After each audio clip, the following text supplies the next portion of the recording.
अपर्णा यादव भाजपा से नाराज, उपाध्यक्ष बनाने से नाखुश। कहा महिला आयोग का पद कद के मुताबिक नहीं, 2 दिन बाद भी नहीं संभाला कार्यभार। नमस्कार, मैं मोहित और आप देख रहे हैं XMT न्यूज। उत्तर प्रदेश की राजनीति किसी से छिपी नहीं है और आज फिर एक बार इस राजनीति में हलचल हो गई है, जब पूर्व सपा नेता और वर्तमान भाजपा नेता अपर्णा यादव ने अपना पद नहीं संभाला है। आइए जानते हैं विस्तार से कि क्या है पूरी जानकारी।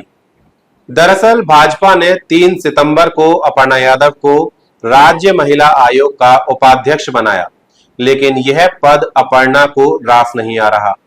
उन्होंने 2 दिन बाद भी कार्यभार ग्रहण नहीं किया है। उनकी नाराजगी सामने आ रही है।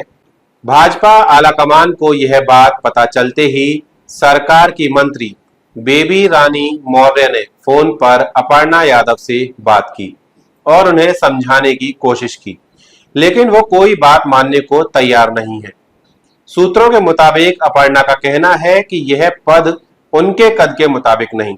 बेबी रानी मौर्य यूपी की महिला कल्याण एवं बाल विकास मंत्री हैं। महिला आयोग इसी विभाग के अंतर्गत आता है। बेबी रानी मौर्य ने अपर्णा को कामकाज में पूरी स्वतंत्रता और अधिकार देने की बात कही है। हालांकि बेबी रानी मौर्य ने कहा कि उन्होंने अपर्णा से बात नहीं की है। बड़ा सवाल यह है, अपर्णा का राजनीतिक कद बढ़ा या नहीं। अपर्णा यादव के महिला आयोग का उपाध्यक्ष बनते ही राजनीतिक गलियारों में ये चर्चा तेज हो गई थी कि क्या उनका राजनीतिक कद बढ़ा है। भाजपा के कुछ नेताओं ने एक दैनिक पत्र से बातचीत में माना कि अपर्णा के राजनीतिक कद के मुताबिक उपाध्यक्ष का पद उनके लिए मुफीद नहीं है। 3 साल की मशक्कत के बाद उन्हें केवल उपाध्यक्ष का पद मिलना राजनीतिक लिहाजे से घाटे का सौदा है। भाजपा ने विधानसभा चुनाव में अपर्णा को सपा के खिलाफ उपयोग किया था। ऐसे में उन्हें महिला आयोग का अध्यक्ष बनाया जाना चाहिए था। जानकार मानते हैं कि अगर अपर्णा अखिलेश यादव से बगावत नहीं करती, सपा में जुड़ी रहती, तो संभावना थी कि अखिलेश उन्हें 2024 में लोकसभा सांसद बनवा देते। वहीं सोशल मीडिया पर भी इसको लेकर यूजर्स कमेंट कर रहे हैं। उनका कहना है कि अपर्णा 3 साल से भाजपा के साथ है, लेकिन पार्टी ने उनकी अहमियत नहीं समझी। कम से कम उन्हें महिला आयोग का अध्यक्ष बनाना चाहिए था। इस बीच यूपी भाजपा के अध्यक्ष भूपेंद्र चौधरी ने कहा, कोई नाराजगी नहीं है, अपर्णा यादव अपना काम ठीक से कर रही हैं, वह हमारे साथ हैं और भाजपा के कंधे से कंधा मिलाकर काम कर रही हैं। अपर्णा अगले सोमवार को उपाध्यक्ष का पदभार ग्रहण करेंगी। यूपी की 10 विधानसभा सीटों पर जल्द ही उपचुनाव होने हैं। लोकसभा चुनाव में हार के बाद भाजपा अब किसी भी हालत में सपा के हाथों उपचुनाव में नहीं हारना चाहती। भाजपा सपा को उसके मजबूत गढ़ करहल में हराने के लिए पूरा जोर लगा रही है। दरअसल करहल से सपा प्रमुख अखिलेश यादव ने इस्तीफा दिया था। पिछले लोकसभा चुनाव और उससे पहले विधानसभा चुनाव में अपर्णा ने भाजपा के लिए प्रचार तो किया, लेकिन उन सीटों पर नहीं गई जहां से यादव परिवार के सदस्य चुनाव लड़ रहे थे। तब तक अपर्णा के पास कोई पद भी नहीं था, इसलिए अपर्णा को महिला आयोग का उपाध्यक्ष बनाया गया। अपर्णा यादव 3 साल पहले सपा छोड़कर भाजपा में तो आ गई, लेकिन अपने परिवार से दूर नहीं हुई। लगातार चाचा शिवपाल यादव के करीब रहीं। अखिलेश यादव, डिंपल या परिवार के किसी अन्य सदस्य पर कभी गलत बयानबाजी नहीं की। इसी बीच लोकसभा चुनाव में सपा के अच्छे प्रदर्शन और भाजपा में अपनी उपेक्षा के चलते अपर्णा के बारे में कहा जाने लगा था कि वह घर वापसी कर सकती हैं। इसीलिए भाजपा ने उन्हें महिला आयोग में पद देकर डैमेज कंट्रोल करने की कोशिश की है। अयोध्या और कन्नौज में हुए रेप कांड को लेकर भाजपा और खुद सीएम योगी सपा पर हमलावर है। यही वजह है कि 4 साल बाद महिला आयोग का गठन करके मुलायम परिवार की बहू को पद दे दिया।